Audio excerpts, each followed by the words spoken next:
Dios les bendiga, hermanos. Buenos días.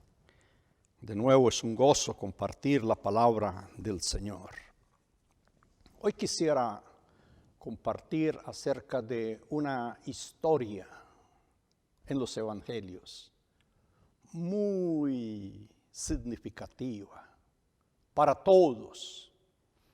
Los evangelios, los tres evangelistas, Mateo, Marcos y Lucas, registraron este evento con una sorpresa prácticamente para todos los que lo vieron, para todos los que lo escucharon. Y fue el encuentro de aquel joven que se dice era un joven rico que vino a encontrarse con Jesús. Yo quiero leer hoy lo que el evangelista Marcos nos dice acerca de eso. Como dije antes, también lo cuenta Mateo y también lo cuentan Lucas. Pero hay algunos detalles en Marcos que yo quiero compartir con ustedes. Y voy a leer de Marcos capítulo 10, versículos 17 hasta el 27. Un pasaje un poquito largo para hacer en video, pero debemos hacerlo porque se trata de eso, de conocer la palabra del Señor. Dice el versículo 17, al salir él, Jesús, para seguir su camino, vino uno corriendo e hincando la rodilla delante de él, de Jesús. Le preguntó, Maestro, ¿qué haré para heredar la vida eterna? Jesús le dijo, ¿por qué me llamas bueno? Ninguno hay bueno, sino solo uno, Dios. Versículo 19. Los mandamientos sabes: no adulteres, no mates, no hurtes, no digas falso testimonio, no defraudes, honra a tu padre y a tu madre. Aquel joven entonces le respondió diciendo, Maestro, todo esto lo he guardado desde mi juventud. Entonces Jesús, mirándole, le amó y le dijo, una cosa te falta. Anda, vende todo lo que tienes y dalo a los pobres y tendrás tesoro en el cielo. Y ven, sígueme tomando tu cruz. 22. Pero él, afligido por esta palabra, se fue triste porque tenía muchas posesiones. Entonces Jesús, mirando alrededor, dijo a sus discípulos, cuán difícilmente entrarán en el reino de Dios los que tienen riquezas. Los discípulos se asombraron de sus palabras, pero Jesús respondiendo volvió a decirles, hijos, cuán difíciles es entrar en el reino de Dios a los que confían en las riquezas. Versículo 26. Ellos se asombraron aún más, diciendo entre sí, ¿quién pues podrá ser salvo? Entonces Jesús mirándole dijo, para los hombres es imposible, mas para Dios no, porque todas las cosas son posibles para Dios. Amén. Esta historia, como dije que la registran los tres evangelistas, tiene un significado muy, muy especial. En primer lugar, es la búsqueda de un hombre que lleva por dentro, en su interior, una carga inmensa y que ha oído hablar de Jesús. Y este joven cree, y está en lo cierto, que Jesús es la persona que le puede dar la respuesta a sus inquietudes, a sus preguntas. Leyendo los tres evangelios, nos formamos un perfil, una idea, una imagen de quién era aquel joven. Yo quiero leer para ustedes algo que he entresacado. No hay tiempo, por supuesto, para leer los 3 evangelios, pero quiero mencionar algunos detalles. Como lo he mencionado, los 3 evangelistas, Mateo, Marcos y Lucas, dicen que era una persona joven. No nos da la edad, pero nos podemos imaginar que estaba en los 20 y tantos, quizá no pasaba de 30 años. Los 3 evangelistas dicen que era un principal, lo enfatiza Lucas, así lo dice Lucas, un principal, por supuesto en aquella ciudad. No nos dice que lo era en la sinagoga, nomás dice que era un principal en la ciudad. Tal vez un alcalde, tal vez un senador, tal vez un concejal, un alderman. No sabemos qué posición política o social tenía en la ciudad. Nomás Lucas 18 dice que era un principal. Los 3 evangelistas dicen que aquel hombre era rico. Mateo 18:22 dice que tenía muchas posesiones. Lo mismo dice Marcos 10:22, que tenía muchas posesiones. Y Lucas 18:23 agrega un énfasis: muy rico. No solamente era rico, era muy rico. Los 3 evangelistas nos dicen que este hombre era de una gran moral. Los 3 dicen que cuando Jesús le preguntó, ¿los mandamientos sabes? Él dijo, todos estos los he guardado desde mi juventud. En quinto lugar, los 3 evangelistas dicen que este era un hombre reverente, era un hombre culto, era un hombre, como decimos, que tenía muy buena urbanidad. Más que eso, Marcos enfatiza que cuando vino ante Jesús, no solamente le dijo maestro bueno, pero se arrodilló ante Jesús. Nosotros lo leemos hoy fácilmente, pero hermano, este joven que es hebreo, que conoce los mandamientos y que sabe que el mandamiento le dice, no tendrás dioses ajenos delante de mí, no te inclinarás a ellos y no los adorarás.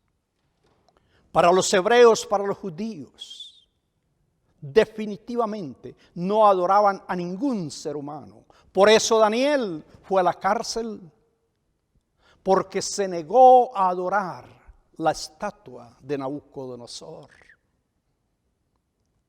Así que para este hombre, este joven que viene a Jesús, postrarse ante Jesús significaba algo extraordinario.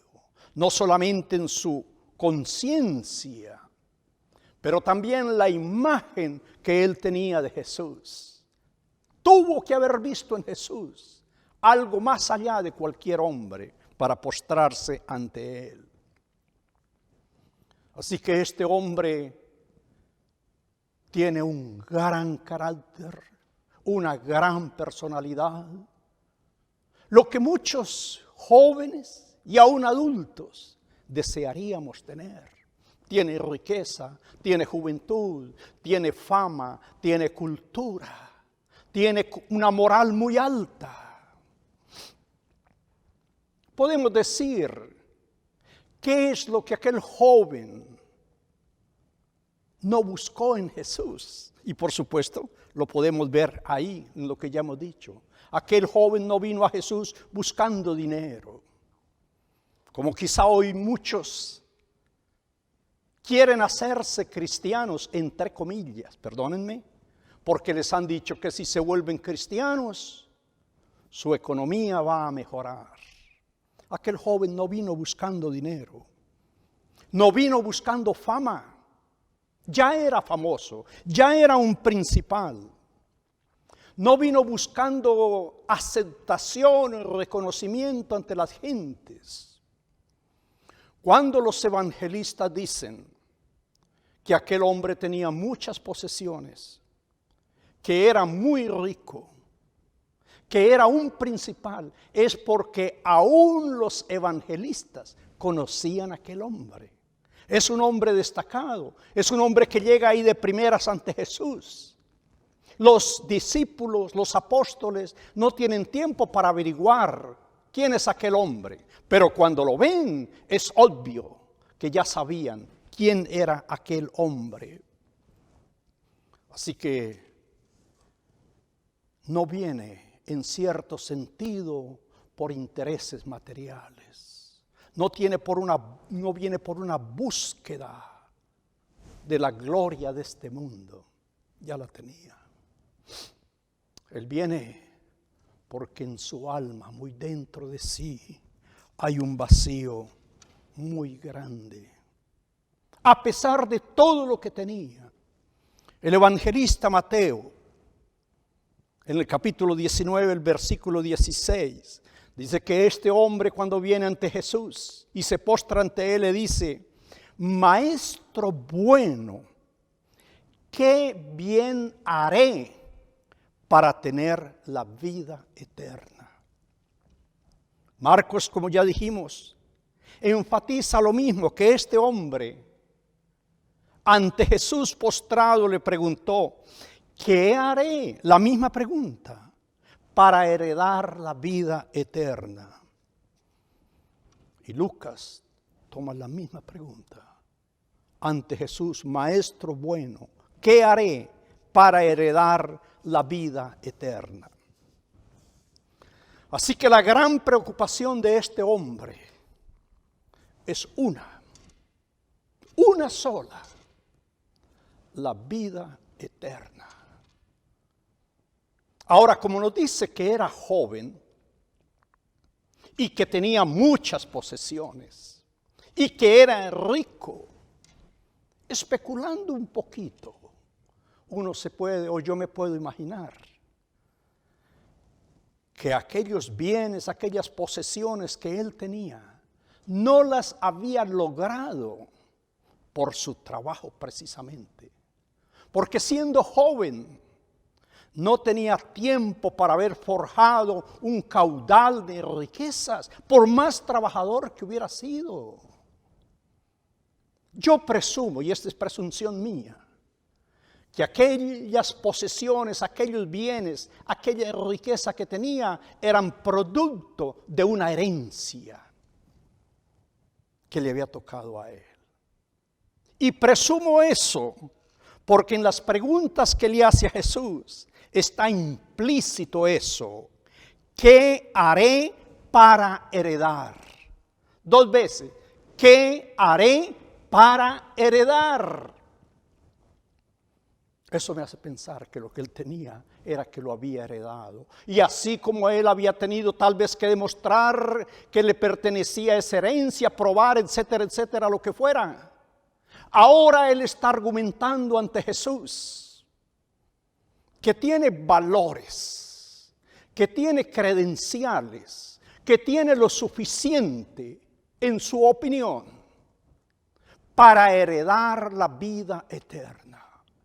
Pero por si acaso, como decimos, si alguna duda queda y todavía es necesario hacer algo, entonces viene ante Jesús. Él sabe que Jesús es quien le puede dar la respuesta y le trae esa tremenda pregunta: ¿qué haré para heredar la vida eterna? Y el Señor Jesús, como es, con su gran sabiduría, su gran amor, le da una tremenda respuesta. Me gusta lo que dice Marcos 10:21. Jesús, mirándole, le amó. Se encuentra en muchos casos esa frase acerca de Jesús. lo amó. Y le dijo, una cosa te falta. Ahí está ese hombre, postrado a sus pies, con una pregunta sincera, honesta. Jesús ve más que lo que hay delante de él. Él ve el fondo de su alma, ve la preocupación de aquel joven, tal vez la angustia en que se encontraba. Dice, y le amó. Qué bonito. Y lo amó. Y con esa honestidad, esa autoridad y esa transparencia del Señor, le dio la respuesta que el hombre venía buscando. Y nosotros la tenemos ahí en el Evangelio que acabamos de leer. Le dijo 5 cosas. El hombre venía buscando una cosa. ¿Qué le faltaba? Jesús le dijo, te falta una cosa contenida en 5 partes. Número 1, le dijo, vende todo lo que tienes. Para empezar. Como decimos, perdónenme la expresión del boxeo, un golpe en el hígado. Vende todo lo que tienes. No una parte, todo lo que tienes. Despréndete de lo que te ha dado valor y sentido en tu opinión y ante las gentes. Tal vez su heredad. Vende todo lo que tiene. Joven, haz un acto, un gesto de misericordia. Dalo a los pobres. Tremendo. No solamente tenía que despojarse de lo que tenía, sino ahora repartírselo a los pobres. Tal vez aquel joven muy pocas veces había tenido cuidado con los pobres. Estamos especulando, perdón. Jesús le dice, dalo a los pobres.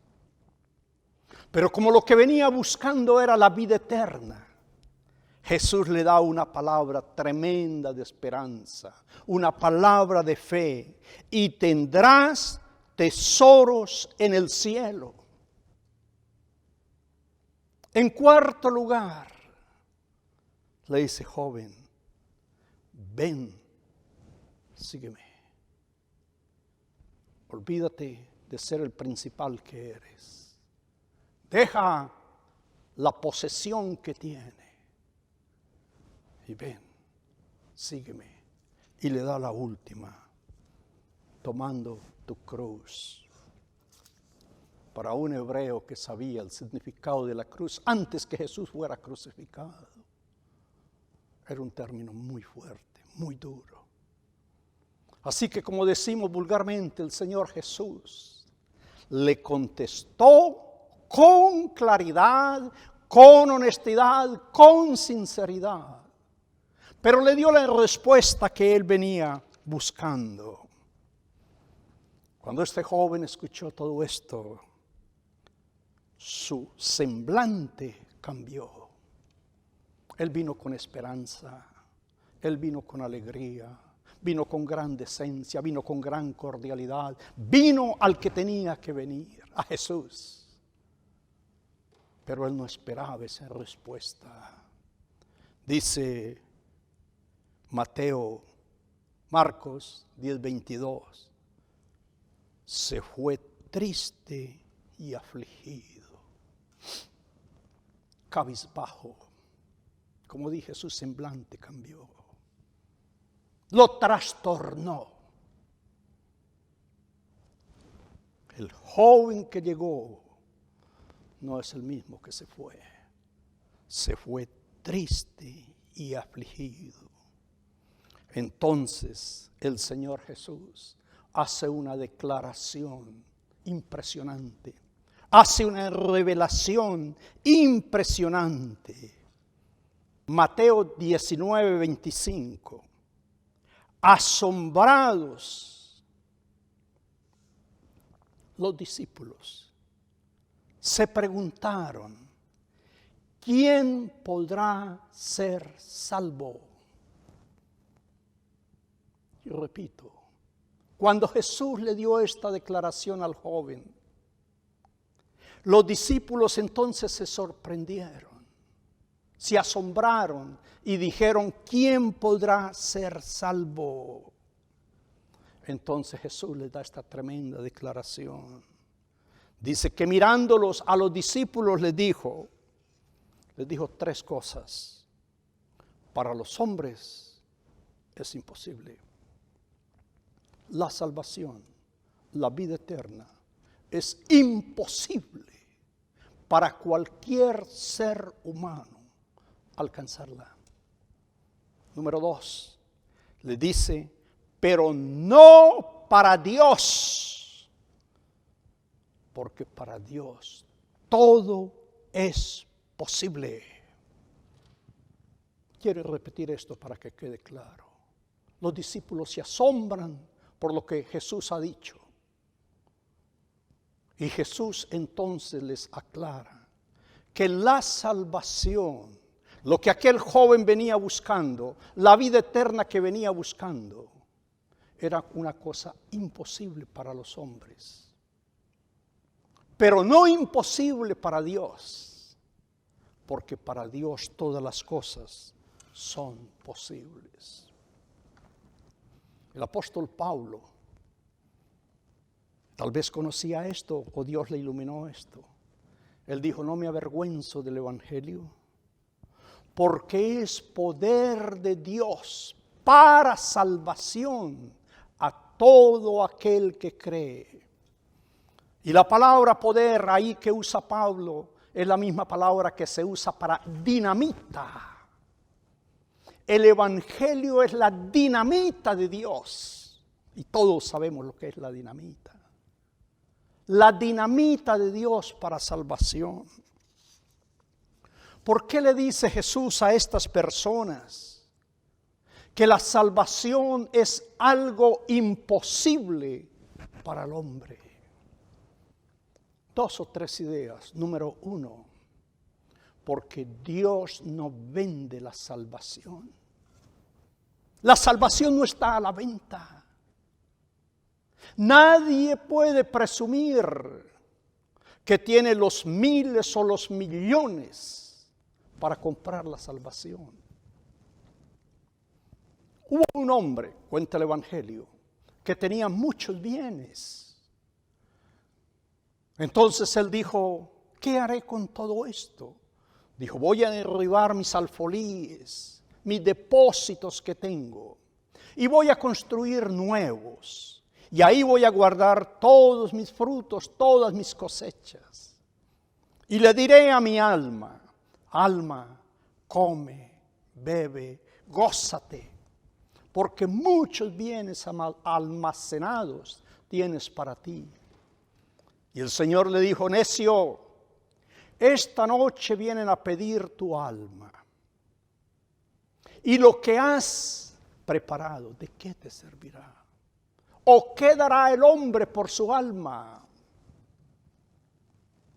Dios es el dueño de todo el oro, no de una parte, de todo el oro. Dios es el dueño del universo. Dios es el dueño de las minas. Dios es el dueño de los tesoros. Todas las cosas, dice la Biblia, por Él fueron hechas, por Él fueron creadas, en sus manos se sostienen. Y Él es quien dispone de todas las cosas. Y el rey David dijo: todo es tuyo. Y si algo te damos es de lo que tú nos das. En segundo lugar, aunque el hombre o el ser humano tuviera algo con que comprar la salvación, ese algo, llámelo dinero, llámelo obras, llámelo lo que sea, lleva una mancha, lleva una suciedad que se llama pecado. Cuando yo tomo en mis manos lo que sea, por limpio y por puro que sea, el toque de mis manos contamina lo que es puro y limpio, porque dentro de mi ser hay una mancha que se llama pecado. El profeta Isaías dijo que nuestras mejores obras, lo mejor de nosotros, delante de Dios son trapos de inmundicia. ¿Con qué vamos a comprar la salvación? La salvación viene de Dios. La salvación es limpia, la salvación es santa, la salvación es pura. Por eso cuando este joven viene y le dice a Jesús, ¿qué debo hacer para heredar? ¿O qué debo hacer para tener la vida eterna? Jesús se conmovió y amó a este joven porque se dio cuenta la gran equivocación que había en su vida. Y por eso le habló con la sinceridad y la franqueza con que le habló. Joven, despójate de tu avaricia, despójate de tu egoísmo, vende lo que tienes, despójate, dalo a los pobres, sé misericordioso, sé humilde, ven y sígueme. Esté dispuesto al sacrificio, toma tu cruz. Y eso lo entristeció. Hermano, hermana, amigo, tal vez usted sea una de estas personas, y si así es, lo felicito, que tiene dinero, que tiene tantos bienes. A usted no le preocupa el día de mañana, no solo porque tiene su dinero, pero porque lo tiene bien asegurado. Tal vez usted es una persona que goza y disfruta de los aplausos. Y qué bueno, qué bonito, todos lo necesitamos. Usted es una persona reconocida, tal vez famosa.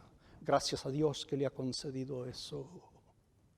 La moral suya tal vez sea una de las morales más altas, como la de aquel joven que le pudo decir al Señor, todos los mandamientos los he guardado desde mi juventud. Qué bueno.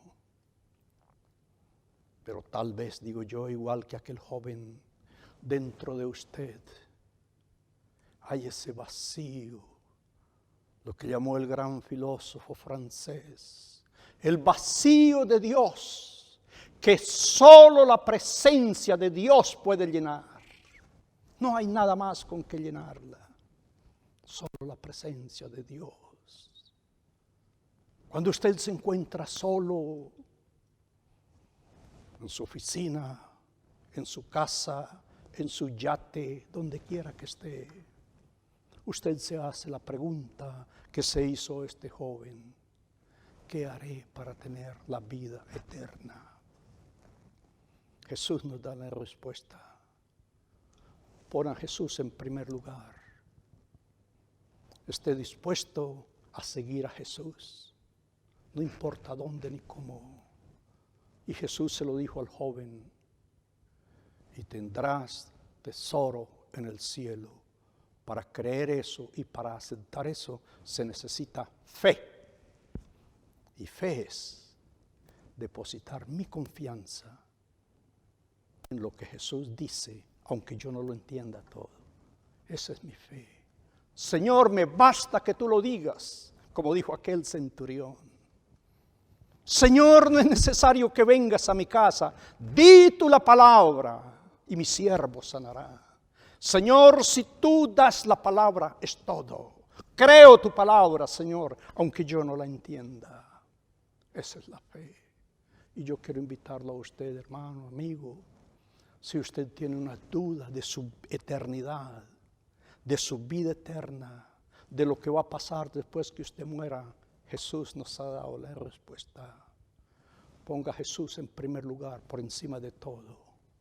Esté dispuesto a seguirlo y Él te dará la vida eterna. Amén. Vamos a orar. Señor, gracias por enseñarnos. Gracias que tú eres el autor de la vida, Señor. Y gracias que tú nos das la vida eterna por tu gran misericordia, por tu gran amor. Te damos gracias en el nombre de Jesús. Amén y amén.